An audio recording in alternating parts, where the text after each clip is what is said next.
నిన్నటి నుంచి అనంతపురం జిల్లా వ్యాప్తంగా ఇంక్లూడింగ్ అనంతపూర్ టౌన్, రాయదుర్గం, కళ్యాణదుర్గం, ఉరవకొండ, గుంతకల్, గుత్తి, తాడిపత్రి, సో ఎక్కడెక్కడ టౌన్ ఏరియాస్ ఉంటున్నాయి అంటే ఎక్కడ కొంచెం రిఫ్రాఫ్ బ్యాచ్, తాగి నైట్ టైంలో బయట తిరిగే బ్యాచెస్ ఎక్కువ ఉంటున్నాయి.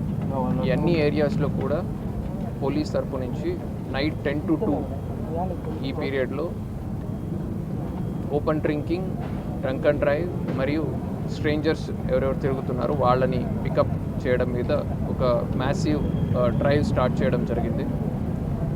మీకు అందరికీ తెలుసు, గత కొన్ని రోజుల నుంచి అనంతపురం జిల్లా హెడ్ క్వార్టర్లో 2-3 ఇన్సిడెంట్స్ తాగి బయట తిరగడం వల్ల జరిగి ఉన్నాయి. సో దానికి కరెక్టివ్ మెజర్ కింద ఇది టేకప్ చేయడం జరిగింది. సో జిల్లా సేఫ్టీ, ప్రజలకి సేఫ్టీ ఫీలింగ్ ఎప్పుడు కూడా ఉండాలి. సో దాన్ని పోగొట్టడానికి కొంతమంది తాగి నైట్ టైం బయటకు వచ్చి న్యూసెన్స్ చేస్తుంటారు. మీరు కూడా కొంతమందిని చూశారు, వాళ్ళతో మాట్లాడడం జరిగింది. ఇంట్లో తాగి ఇక్కడ తినడానికి వస్తున్నారు. సో కొంతమంది డ్రైవ్ చేసుకొని కూడా డ్రంక్ అండ్ డ్రైవ్ కూడా చేయడం జరుగుతుంది. సో ప్రజలకందరికీ జిల్లా పోలీస్ తరపు నుంచి ఒకటే విజ్ఞప్తి, మీరు 10-11 తర్వాత బయట తిరగాలంటే ఏదైనా మీకు ఎమర్జెన్సీ రీజన్స్ ఉంటే తప్ప అనవసరంగా బయట తాగి దయచేసి ఎవరు తిరగొద్దు. మీకు మనము ఎప్పుడు కూడా జిల్లా ప్రజలకి ఒక సేఫ్ ఎన్విరాన్మెంట్ ప్రొవైడ్ చేయాలనేది జిల్లా పోలీస్ వారి ఎఫర్ట్స్ ఉంటాయి. సో దాని భాగంగా ఇంక్లూడింగ్ రౌడీ షీటర్స్ వాళ్ళకి కూడా మనము గట్టి కౌన్సిలింగ్ చేయడం జరుగుతుంది.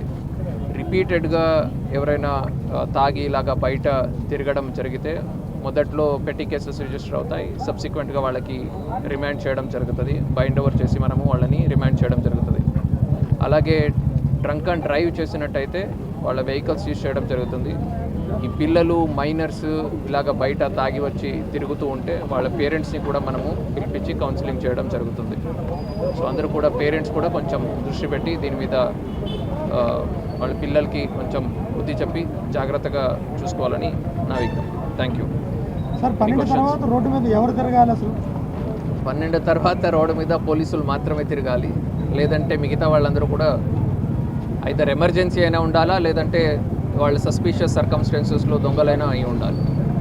సో దాన్ని దృష్టిలో పెట్టుకొని మన ఎన్ఫోర్స్మెంట్ కూడా ఉంటుంది.